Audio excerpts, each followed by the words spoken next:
Welcome to Fireside Giants. My name is Alex with my co-host here, Anthony Rivardo. And as we know, the regular season schedules for all the NFL teams dropped yesterday, and the New York Giants, we saw their schedule. Week 1, we have the Denver Broncos, so we're taking on, and I'm pretty excited about it. I know Anthony and you guys are too. We can't wait till the NFL season officially starts. But we're going to start a series today where we break down each individual game over the next month or so you guys have an idea of what we're going into, how good each team individually got, because Anthony and I were talking and saying, sometimes you get a little bit of tunnel vision when you see your team and how much they improved, but then you don't really realize how much everybody else improved too. In Denver, they're no pushover. This is not going to be an easy breeze in the park win. It's going to be a competitive matchup, and I'm pretty excited about that.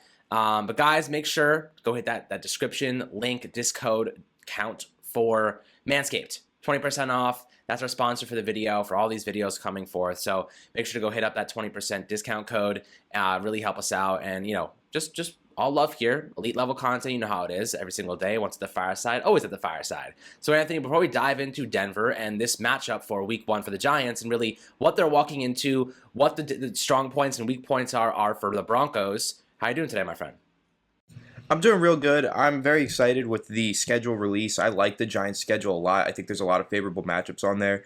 But real quick, I want to touch on the Manscaped products. Don't just get them to support us, but also get them because they're great products. I started using them, and I love them. Go get them for yourselves, too. Those help support us, but trust me, man, you're going to be looking a lot better once you start using them. They're really, really good. But anyway, getting back into Giants football, I just had to put that out there because I used it last night, and I love the thing. But Giants football, man, I looked at the schedule. I think the first half is, there's a lot to like there. I think, the first 4 games or so, really winnable. And, it all starts in week 1 at home versus Denver, 4:25 p.m.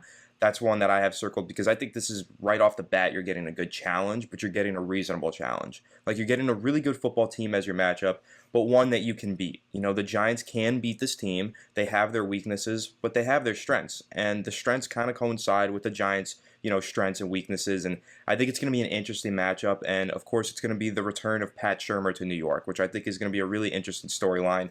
I think we all kind of hated Pat Shurmur. We're so ready for him to get out of here once he finally did get fired. But he's going to come back. He's going to be offensive coordinator of the Denver Broncos. Drew Lock was his guy when he was with the Giants. He wanted to draft either Daniel Jones or Drew Lock. They went Daniel Jones. Then Drew Lock ends up being his guy over in Denver, and now they've kind of seemingly replaced him with Teddy Bridgewater. So I think that's an interesting storyline for the Denver Broncos going into the season. I think a couple injuries that they've already had heading into the season is also interesting, and some, legal question marks with one of their star players in Von Miller. A lot of interesting storylines going on for the Denver Broncos, but ultimately, they're one of the league's most improved teams after this offseason. So are the Giants. And I think that's why it's going to be such an interesting week 1 matchup, because both fan bases are looking at these teams saying, we showed a lot of potential last year, but we really improved this offseason, and this could be our year. I think that's what both fan bases are saying. And that's why week 1, it's going to be, let's see which team really put those improvements together and really made the changes that they needed to be a better team in the 2021 season. So it's going to be a real bang that we start off with in week 1. And, like I said, I can't wait for this season. And I think this game in particular is going to be a really, really nice way to start the season. Yeah, and Denver has a ton of strengths, but they do have one primary weakness, and that's where I want to start off.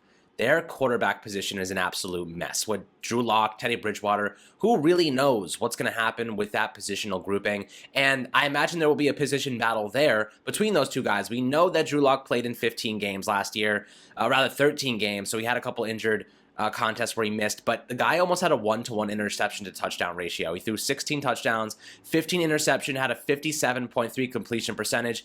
And overall, he was kind of terrible, actually. Like, he was not a good quarterback by any means. And Pat Shurmur's good at making quarterbacks look good. He did it in the past, but Kirk Cousins, he did it. What's his name? What was his name? Do you remember what his name was? In Minnesota. Case Keenum. We made Case Keenum look like an all-pro quarterback. So we know that Pat Shurmur is capable of doing so, but Drew Lock, that was, as Anthony said, that was his guy aside from Daniel Jones, and now he's not really able to make him that much better. He's 24 years old. Teddy Bridgewater they bring in. Who knows where they're going with this quarterback position?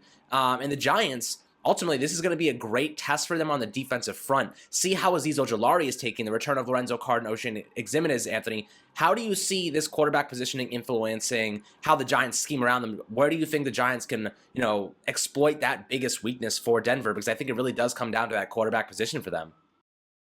Yeah, of course, it comes down to the quarterback position. It usually does for nearly every single team. One thing with Drew Lock is, yeah, he really struggled last year, but he excelled in play action. If you look at his premium stats, his play action stats, 7 touchdowns, 0 interceptions. No play action, 9 touchdowns, 15 interceptions. He graded a lot higher off of play action. So that's one thing for the Giants to keep an eye on, if Drew Lock gets the start. But ultimately, I do think that Teddy Bridgewater is going to be the guy who gets the start, And Teddy Bridgewater is another guy who I think is just a quintessential game manager, right? This is a guy who had a lot of toys to play with in Carolina. He had Curtis Samuel, DJ Moore, Robbie Anderson, and Christian McCaffrey. Well, Christian McCaffrey was injured for most of the season, but he still had Mike Davis, who's a really good running back, right? Had a lot of toys to play with. Wasn't excelling, wasn't like a great player despite all of that. Another guy who played better with play action, though, and I think that's why he's kind of a scheme fit with the Denver Broncos. They knew how to utilize the play action last year to get the most out of Drew Lock, albeit the most wasn't that great anyway, but they still used that to get the most out of Drew Lock. And I think that's what they recognize with Teddy Bridgewater, because under play action, he also 7 touchdowns, 2 interceptions. No play action last year, 8 touchdowns, 9 interceptions, right?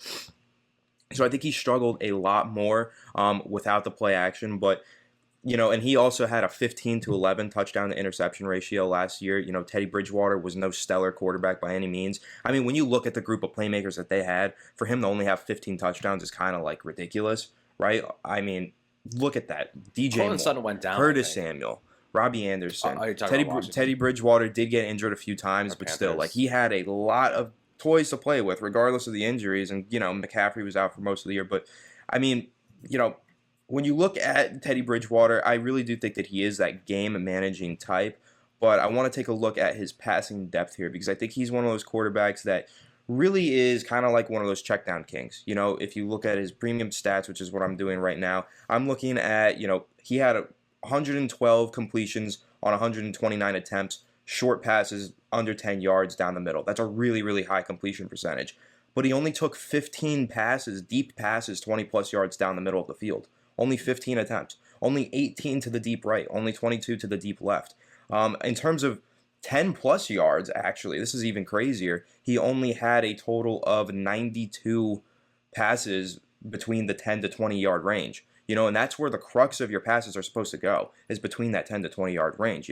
If you're not throwing past the sticks ever, then why are you throwing the football in general? Like, he had the majority of his passes just 0 to 10 yards last year, and I think that kind of sums up who Teddy Bridgewater is. And, as we continue this discussion on the Denver Broncos offense, we're going to get into the fact that they have a lot of really good playmakers. They have a load of playmakers surrounding Teddy Bridgewater or Drew Lock, whoever gets the start. But how much do you trust those quarterbacks to spread the ball and get it to those guys, right? Like, how much do you trust those quarterbacks to really share the ball with those talented playmakers when you have a guy who doesn't like to throw the ball 10 yards down the field, and then you have another guy in Drew Lock who's just wildly inaccurate and inconsistent? So it's really going to come down to the quarterback position for Denver all season long, and that's why I think, you're going to hear a lot of rumors leading up to the season. Are they going to try and trade for Aaron Rodgers and fix that?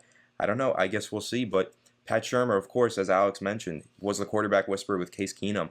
But I don't know, man. I think that you're looking at Case Keenum being that perfect game manager, and then you're looking at Teddy Bridgewater being kind of a struggling game manager, and you're looking at a guy like Drew Lock who's just wildly inconsistent, not a game manager at all. So I think it's just kind of a mess for the Denver Broncos quarterback room.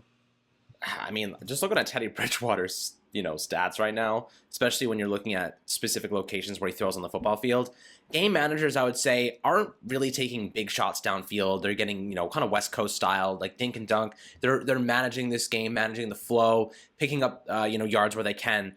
But in the 10 to 20 yard range, which is like the intermediate range, I would imagine, intermediate range, the guy didn't have a single touchdown pass. In fact, he had 5 interceptions. He was awful in the intermediate range. And the short range, the only place that he really excelled was in 0 to 10 yards on the outside right of the field, where he had 4 touchdowns. So as long as you cover up those strengths, you're pretty much good. When he's throwing deep, he didn't really do much. He had a touchdown 3 touchdowns across the board, throwing 20-plus yards. We also had 4 interceptions.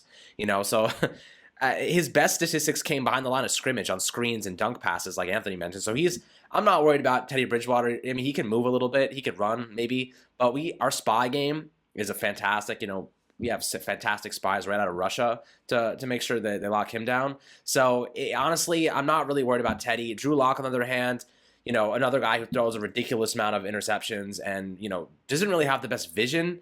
And, when I'm looking at him, he threw 5 interceptions in the intermediate range, 3 interceptions in the shallow range, and 7 interceptions throwing 20-plus yards downfield. So throwing down the field, the guy has a cannon, but he's wildly inaccurate, and we have the safeties to track those balls down. We have the cornerbacks to manage on the outside. He won't be able to get past them. It's going to be dink and dunk again. They're going to be just checking it down. And I think the catalyst for the Giants in this game is their defensive line. Azeez Ojulari, Leonard Williams, Dexter Lawrence. As long as they can push that offensive line for Denver, and Anthony, you said this earlier, they lost their starting tackle in Jawan James.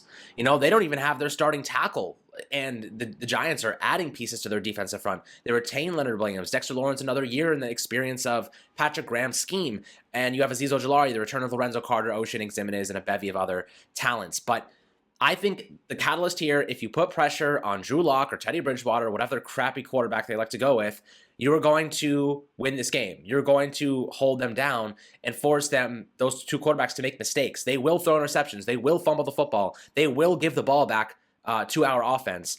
And that's where, it translates to the other side of the football, the defensive side. And Denver is stout on the defensive side. They added just an unbelievable amount of talent this offseason. They're probably looking at their offense saying, we got Cortland Sutton back. We got the UNC running back, and who's a stud, and we have our ridiculous secondary now with Kyle Fuller. You have Patrick Surtain, Ronald Darby, and their safeties in Justin Simmons, and Kareem Jackson. They have a fantastic secondary.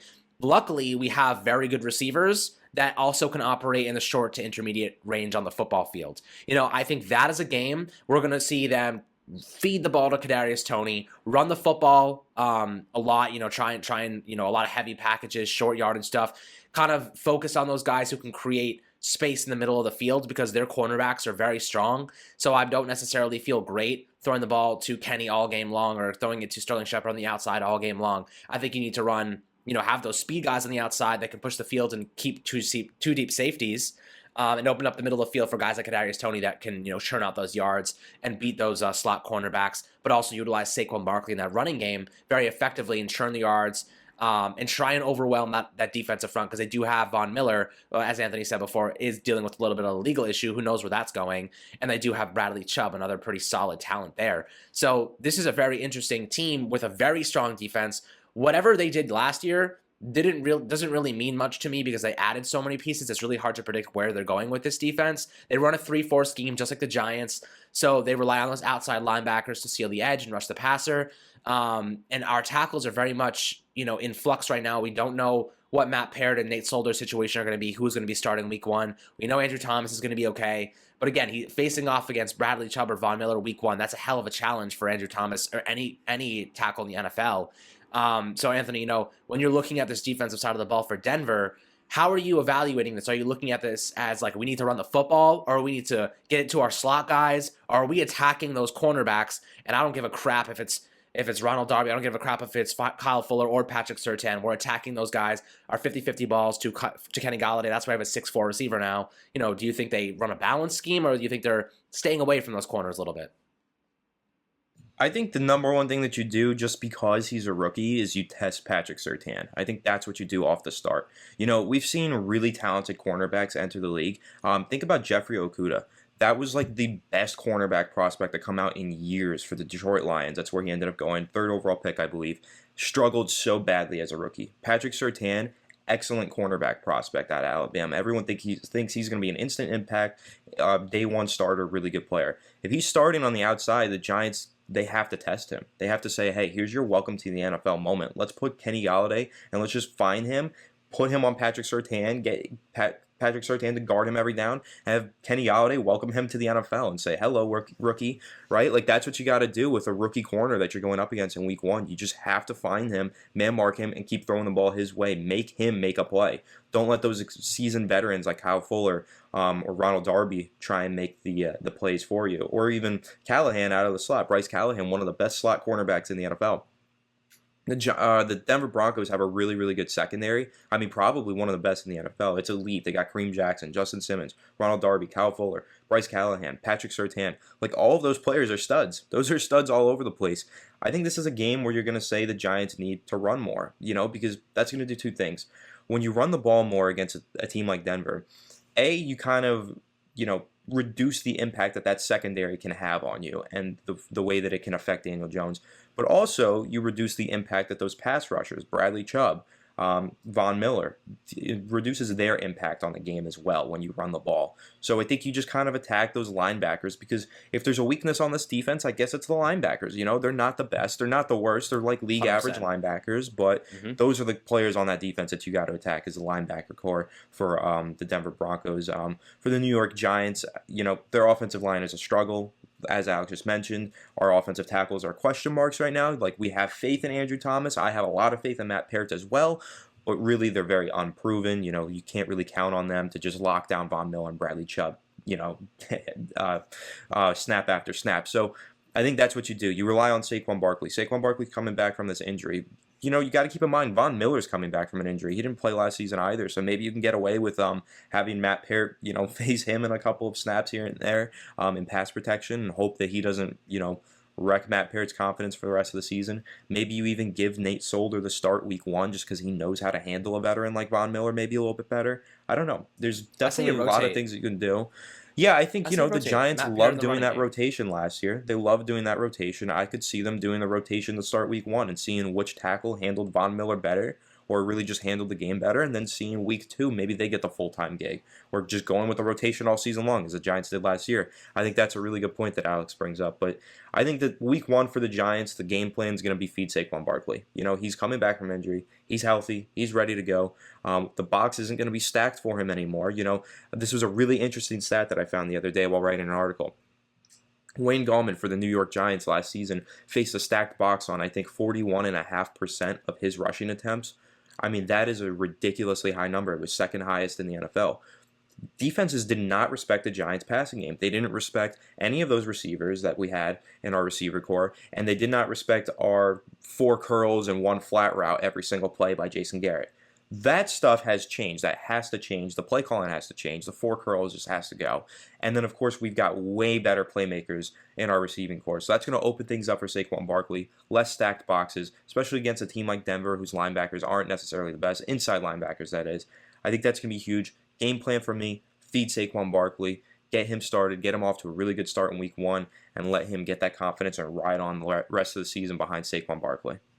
Yeah, I think that's the move too. I think it's also going to open up the play action. I think they run the football week one, burn some clock, keep that possession, and go inside the tackles. Attack those linebackers, get those guys. Those power gap scheme is meant to get your guy to the second level. It is meant to get your running back to the second level and have that blocker at that second level to open up some lanes. And I think with those weak linebacking core that you mentioned that Denver does have, I think that would open up the running game for Saquon and Devontae Booker exponentially, and I think that opens up the play action for guys like Evan Ingram and Kyle Rudolph, who can sit down in that space and overwhelm those linebackers, and then you can have Evan Ingram running the seams, and you have a linebacker on Evan Ingram. It's not going to work out very well for you. So I think they try and do that. They use the running backs very efficiently, try to get the running backs the ball in the receiving game as well, but also take some shots downfield. I think you have to be balanced with the way you do this, but I think week one will be very, very conservative.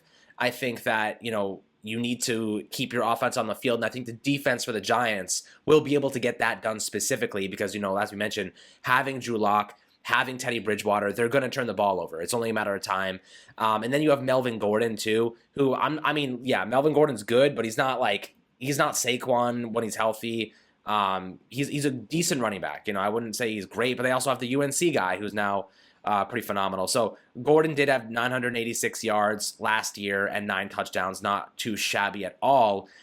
He did fumble 4 times, so he does give up the ball every now and then, but it's a good tandem. They have a pretty solid running back tandem. But again, we had a pretty good run defense last year as well, so I'm not too worried about stopping it.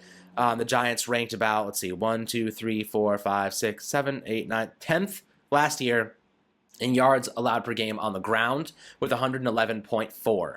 Denver was toward the bottom of the barrel. They allowed 130 per game. So, I don't think they did much to improve that run stopping unit. They improved their secondary tremendously. They're getting Von Miller back.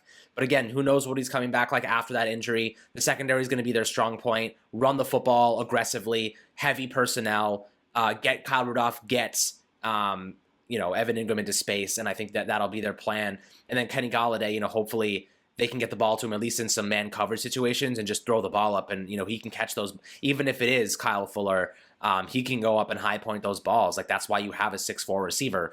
And once you get to the red zone, you have so much talent. And I really hope the Giants get creative here, because last year, like, kind of the scheme that we're describing now is exactly what we saw last year. Run the football aggressively, occasional play action. Don't take too many shots downfield. Like, don't do this, don't do that.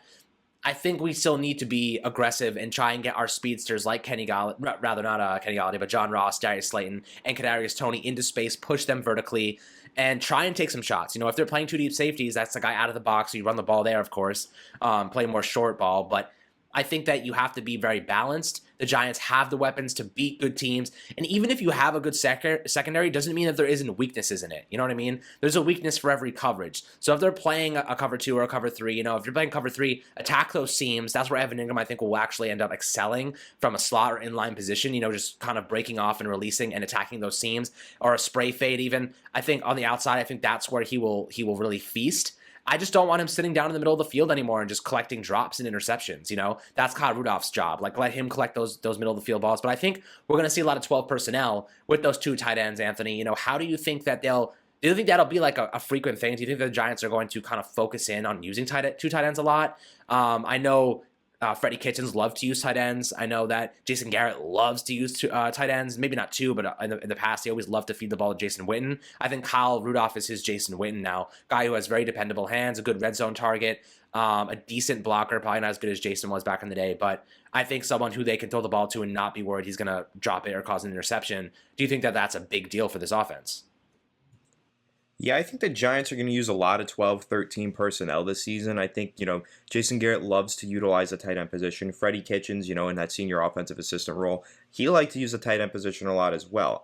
They over in Cleveland had a lot of 12 personnel used when he was over there. And I think you're going to see a lot of 21 personnel too, or even 22. I think the Giants are going to go with two running backs pretty frequently.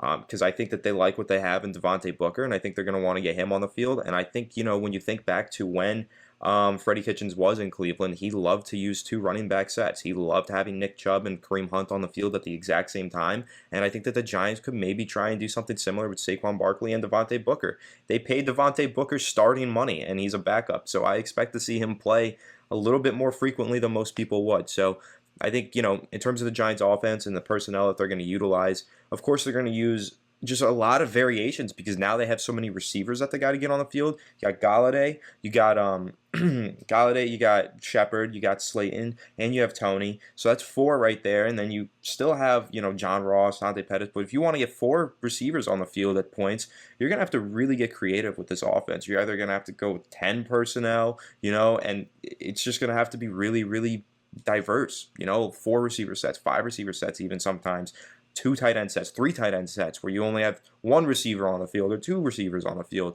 It's going to get really, really creative. It has to. That's the only way that you can maximize all the talent and really get the most out of all of the players that you drafted and signed in this offseason. You got to really utilize them well, and you got to get creative with the way that you put them on the field. So I don't know. I think, you make a good point. 12 personnel. Kyle Rudolph is going to be on the field quite a bit because he is a really talented player. He gives Daniel Jones the dependability that he needs in that short, intermediate, middle of the field range. And then Evan Engram is still just a matchup nightmare for tight ends. And I think that he's always going to be that X factor in the offense, right? If he can play up to his highest level, if he can play to his potential and torch tight ends and safeties, he is such a good player for the Giants offense. He is so dominant sometimes when he does that. Think back to that game against Tampa Bay. Daniel Jones' first start takes a little crossing route, 75 yards to the house to start the second half.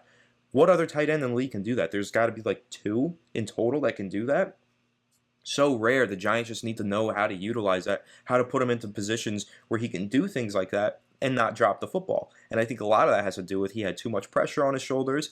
Now you got Kyle Rudolph take some of that pressure off of his shoulders. I think we see a better version of Evan Engram this year. Now let's hope that he stays healthy, because last year he stayed healthy for the first time in his career. So let's hope that he stays healthy and actually, with this reduced role, less pressure, plays up to his level and plays better. And I don't know. I like all the weapons that the Giants put around Daniel Jones. And I think, basically to sum up what I said, they got to get creative with the way that they use these players in terms of what personnel they have on the field at what times, but also just in terms of scheming them open, scheming, screens for Kadarius Toney, putting him in the backfield sometimes, having him take jet sweeps, getting vertical with Kenny Golladay. Even though this was an offense last year that rarely got vertical, you're going to have to go vertical more with Kenny Golladay. I think a lot of the reason they didn't go vertical is because they didn't have the pieces to go vertical. Well, you know what? Now you do, so there's no excuses. Go vertical with Kenny Golladay. Open things up underneath with Kadarius Toney. Work Sterling Shepard on the outside, inside. Put him wherever you think he can do best. And, of course, run the offense through Saquon Barkley.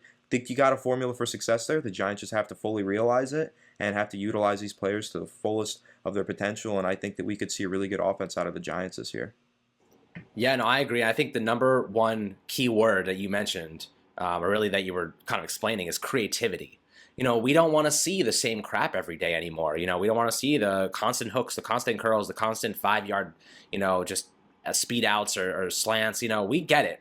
The problem is the Giants didn't have the receivers to beat man coverage. And I think moving forward, if you run the ball effectively, it's going to force teams to have to stack the box. And that is when your receivers are going to dominate. Once those guys step up into the box, once they're playing cover one and they have one deep safety and you have speedsters like Ross, Slayton, Kadarius Toney, even Kenny Golladay can get down there and make a big play. That is when you're going to see those guys feast. You have to just bait them. Otherwise, teams are just they have no choice but to sit back and let Saquon Barkley just pretty much rail them out the entire game. And I think that's kind of what I'm looking forward to, is seeing more weapons and what it does to defensive coordinators in terms of game planning. I'm very curious to see how it impacts the scheme that they put together for that game, the style that they're using, the pressure they're putting on Daniel Jones. I think this is an underestimated factor when it comes to the offensive line. When you have these weapons and you have Saquon Barkley playing well, you can't blitz 6-7 guys at a time. The Giants were completely overwhelmed in the offensive line last year. When you have 6-7 guys blitzing at a time compared to 5 offensive linemen, you have mismatches. You have 2 guys going against 1. Maybe you have 3 guys going against the tackle. You know what I mean? Like, that is going to be a losing matchup. You're going to lose that rep. And the Giants, with these playmakers, are now going to force teams to play 2 deep safeties. That takes a guy out of the box, takes out a potential blitzer. They need those linebackers in coverage because Kadarius Toney is going to break an ankle. He already tore someone's ACL in college, so he's going to break a couple ankles if you leave him in man coverage against a linebacker. If you have guys in trips, if you're running trips, and you have one slot corner and that slot corner is covering, I don't know, you have a strong safety and a slot corner in there, you're gonna have some troubles, man. You're gonna have troubles. But again, they do have Patrick Surtain, they do have Bryce Callahan, they do have Ronald Darby and Kyle Fuller, man. They have the corners to stop us. They have the corners to lock us up in man coverage if they wanted to do that. But we have the size advantage now. That's something that we didn't have in the past. A lot of our receivers were very small, 5'11", 6 foot max, maybe 6'1" if we're lucky. Now we have a guy like Kenny Golladay that's 6'4". Daniel Jones can throw that ball away from him, a couple feet away from him, and he'll snag it. He can throw it away from the cornerback and get away with it. In the past, Sterling Shepard doesn't have the biggest wingspan. He has to throw that to his chest, basically, and there's going to be a cornerback all over him. You can go high with this. You can do a lot of different things with a guy like Kenny Golladay, a security blanket with that wingspan. So I am excited to see how the Giants use him in this upcoming season and kind of adding another element to their scheme, changing that entire philosophy with how they throw the football and timing routes and everything. I'm really excited to see what they do with that. But the last thing I want to say with the defensive side, I am very curious to see how Azeez Ojulari plays a part in week 1. I don't know if he'll be an immediate starter or if he'll be a rotational piece. Do you think that he's going to be an immediate day 1 starter for the Giants? I personally think he will end up being so. But they do have Ocean Exim, Lorenzo Carter coming back with a little bit more experience. Who really knows what their impacts will be. But I assume Azeez Ojulari is going to be a starter week 1. I mean, he has a couple of very refined pass rush moves already, so I think he'll learn a lot more as preseason progresses. They get some action in. Anthony, how do you see this pass rush, that outside linebacker core, specifically influencing this Denver Broncos team? Yeah, I think it's interesting because with Azeez Ojulari, I do think he's the best pass rusher on the roster. But if you look at what the Giants usually do in their history, history would tend to tell us that they're going to rotate him in. They're going to work him into the lineup. Week 1, I don't think he's going to be the #1 edge rusher on the roster. I think it's probably going to be Lorenzo Carter. But you're going to see Azeez get a lot of playing time. You're going to see him rotate in there. And I think that's probably a good idea against the Denver Broncos because, yes, they did lose Jawan James. They replaced him with Bobby Massey, who's a pretty good offensive tackle in his own right. But at left tackle, which is where, when you have your edge defender, your #1 is on the right side of the defense, left side of the offense going up against the left tackle. That's where Azeez would be. They've got Garrett Bowles, who established himself as one of the best left tackles in the NFL last season. That's a really tough matchup. When you take a look at the Denver Broncos offensive line, where they struggle is their interior. Similarly to the Giants, right? We have really big question marks on the interior. So does Denver. Their center, Lloyd Cushenberg, not really a fan favorite out of LSU. He was a rookie last season. He really struggled. And their guards aren't too great either. I think that for the Giants, the pressure in week 1 is going to be from that interior. It's going to be up to Dexter Lawrence. It's going to be up to Leonard Williams and all those twists and stunts with Azeez and Lorenzo going towards the interior. I think that's ultimately how they get after Drew Lock or Teddy Bridgewater, whoever the quarterback is, or Aaron Rodgers if you want to keep dreaming, Denver Broncos fans. But I think the interior is what the Giants need to attack here. I think Garrett Bowles, Bobby Massey, they're going to hold it down on the edge. They're probably going to be able to lock up a rookie edge rusher out of Georgia and a couple of veterans coming off of injuries in O'Shane Ximines and Lorenzo Carter. I think that's where the strength is for Denver's offensive line. But on the interior, Leonard Williams, go off, bro. Dexter Lawrence, have a field day. That's what we got to focus on. And I think that's ultimately, if you want to get after that quarterback, you get to them through the interior. And maybe you do it on the twists and stunts, and you have Azeez rush the interior. But that's how you do it, man. You go right up the gut, and you pressure them from the interior with Leonard Williams, one of the best interior defensive linemen in the NFL, against one of the worst interior offensive lines in the NFL. So I think ultimately that's how I would attack it if I were Patrick Graham. And knowing Patrick Graham, he's going to be smart enough to do that. And I think, week 1, we could see Leonard Williams walk out of this game with a sack or 2 and get off to a really good start for the season. That's music to my ears because I would love nothing more than to see Leonard Williams replicate what he did last season. And I think they've put even more pieces into play that will give him more time to get after quarterbacks too. Because when you have better secondary pieces, it forces quarterbacks to second guess their decisions. It forces them to maybe move on to the next progression, which then is an extra second for Leonard Williams to get there. I think Dexter Lawrence is actually going to have a great season as well. But guys, that is essentially our review of this Denver Broncos team that is vastly underrated. Do not underestimate them. They are a very solid team. They have a couple of weaknesses in terms of offensive line and quarterback, but, things can change quickly. Aaron Rodgers, who the hell knows what's going on there. But guys, thank you so much for tuning into Fireside Giants, watching this video. Of course, if you're listening on Apple or Spotify, we'll have film kind of sprinkled out throughout this video so that you can kind of get an idea of what this Denver's team is actually bringing to the table. But guys, much love, as always, and thanks to Manscaped, our sponsor for this video. Make sure to hit that discount code up, 20% off in the description. Great products, everything is awesome from that website, so go check that out. Make sure that jungle is trimmed, my friends, and essentially, subscribe, YouTube, Apple, Spotify, everything above. Thank you guys so much, and we'll catch you guys on the next video.